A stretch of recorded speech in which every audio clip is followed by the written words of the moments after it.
Sveiki! Mani sauc Anastasija Grigorjeva, un vairāk nekā 25 gadus es veltīju profesionālajam sportam.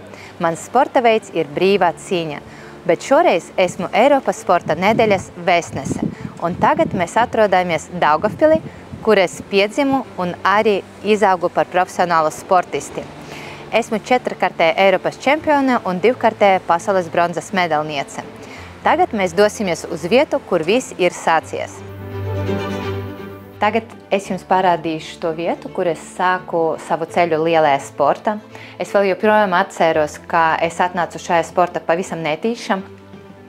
Te bija mana pirmā zāle, un, kā es jau minēju, kad es atnācu uz pirmo treniņu, tas man nepatika, un es aizgāju prom. Pēc tam, kad es satiku savu treneri autobusa, viņa visu laiku kliedza: Anastasija, kāpēc tu nenāc uz treniņam? Un es biju spiesta nākt atpakaļ. Un tā arī es iemīlēju šo sporta veidu. Kā mēs redzam, tagad te jau ir uztaisīts remonts, bet agrāk apstākļi bija tādi, ka te nebija ne apkures, ne baterijas, te stāvēja krāsns, blakus kuram bija mūsu ģērbtuve, tā saucamā ģērbtuve, kurā aizkariņa mēs visi pēc kārtas pārģērbjamies, gan puiši, gan meitenes. Un es gribēju pieminēt arī to, ka mēs varam redzēt, ka pāri apstākļiem vienmēr būs cilvēks. Un neskatoties uz to, ka katram no mums var būt visdažādākie apstākļi, sports un fiziskas aktivitātes dod mums šo iespēju kļūt par vienādiem, un tieši sports var palīdzēt jums sasniegt augstas virsotnes ne tikai sporta, bet arī dzīvē. Jo tieši sports māca mums piecelties pēc zaudējumiem, sports māca mums par to, ka viss dzīve ir iespējams, un par to, ka katrs no mums ir cienīgs sasniegt augstākas virsotnes. Brīvā cīņa un vispār sports ir tas, kas mana dzīvē notika pavisam netīšām. Ilgu laiku es arī slēpju no saviem vecākiem un savas vecmāmas šo nodarbošanos, jo viņa bija galīgi pret, lai tik maza un trausla meitene nodarbotos ar sportu.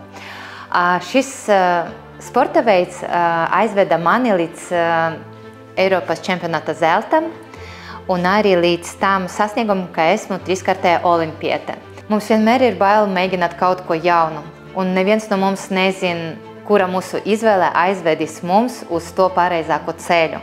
Un tieši man dzīvē šī izvēle, kura tika izvēlēta pavisam netīšām, sporta veida izvēle, aizveda mani uz tādiem lieliem panākumiem un palīdzēja man atrast tiešām tādu nodarbošanos, kas man tiešām patika un kuru es no visas sirds mīlu. Katram no mums ir iespēja izmēģināt kaut ko jaunu, neskatoties uz to, ka ir bail.